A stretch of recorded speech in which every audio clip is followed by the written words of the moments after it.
कायमगंज तहसील परिसर में मंगलवार को मुख्यमंत्री को संबोधित 9 सूत्रीय मांगों को लेकर एक ज्ञापन भारतीय किसान यूनियन लोक शक्ति के जिला अध्यक्ष दीपू राठौर के नेतृत्व में एसडीएम को सौंपा गया।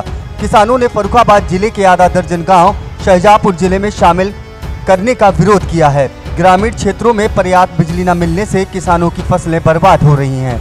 क्या कुछ कहा इस दौरान जिला अध्यक्ष दीपू राठौर ने, आप भी सुने।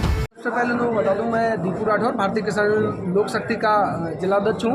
आज जो ज्ञापन दिया गया है, तो जो 5 ग्राम सभाओं को सबसे पहले तो शाहजहांपुर में जोड़ा जा रहा था, तो उसके पक्ष में फर्रुखाबाद में ही रखा जाए। एक तो वो था। दूसरा, सरकार द्वारा जो बिजली है 18 घंटे ग्रामीण क्षेत्रों को दी जाती है, लेकिन मिलती वो 8 घंटे भी नहीं है, जिससे कि इससे पूर्व में किसानों की जो फसल है, मक्का की फसल खराब हुई, आधी पैदावार रही कि उनको पानी नहीं मिल पाया, सिंचाई नहीं हो पाई, और वही हाल धान का होने वाला है। और 8 घंटे भी बिजली नहीं मिल पा रही है किसानों को। सबसे बड़ा मुद्दा तो ये है।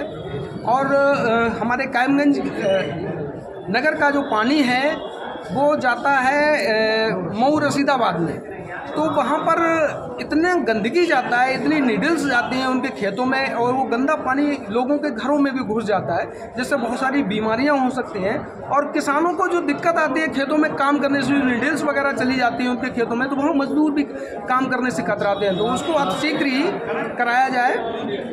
और बहुत सारी समस्याएं ये नाले में प्राइवेट के द्वारा या सरकारी द्वारा पता नहीं नाले में बह के जाती हैं। शमशाबाद CSC में जो एक डॉक्टर है निशा, वो वहाँ आती भी नहीं है और उनकी प्रेजेंट ही चढ़ती है।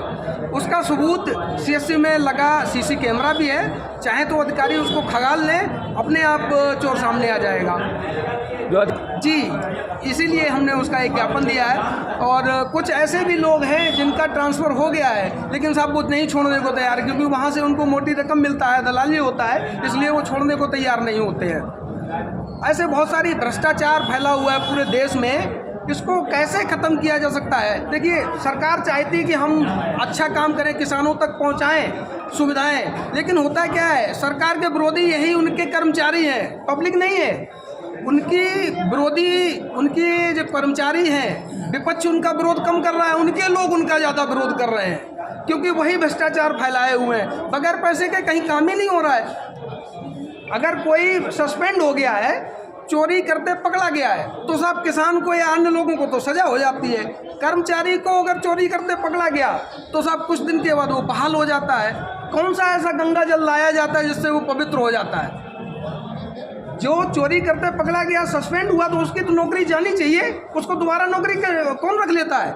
इसका कारण यही है कि बड़ी मछली को जब बड़ा दाना डाल दिया जाता है तो वो बहाल हो जाता है। ये कौन सा तरीका है? इस पर सरकार को सख्त कदम उठाने चाहिए। और यही अगर चलता रहा तो उनका जो अभी लोकसभा में हश्र हुआ है, इन्हीं के लोगों की वजह से हुआ है, ना कि पब्लिक नहीं चाहती है। पब्लिक चाहती है सरकार अच्छी है, अच्छे काम करे, अच्छे काम होने चाहिए, लेकिन उनका विरोध, सरकार का विरोध उनके कर्मचारी ही कर रहे हैं। उस पर सरकार अगर ध्यान दे तो उत्तर प्रदेश में सरकार पुनः आ सकती है, नहीं तो ढूंढे नहीं मिलेगा।